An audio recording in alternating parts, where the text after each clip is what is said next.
kişiden korkuram. Ne kibir kişidir? Deyəsən məndən qorxurlar. Ziyanı yox, arvad kişidən qorxsa yaxşı.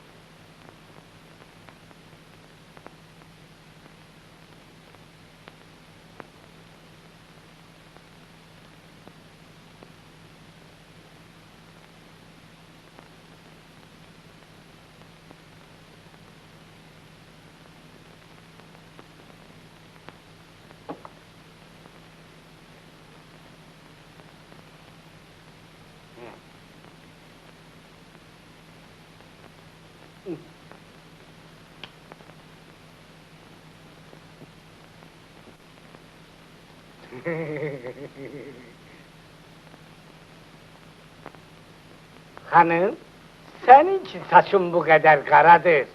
Yəqin sen de benim kimi həna koyursan, hə? Xeyr, həna qoymuram. Mənim başım hələ ağarmayıb ki. Qocalmayıb ki, həna qoysun.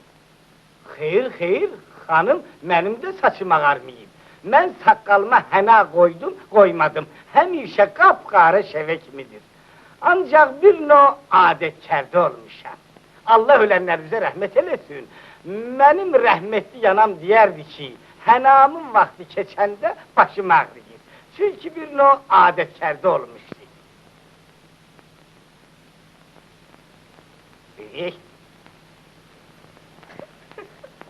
Başlap nahar hənadan söhbət saldım.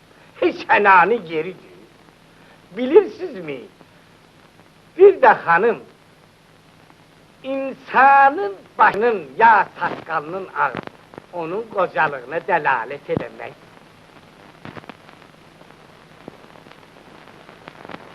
Deyən, bir güzel bu yanda, bir güzel de o yanda.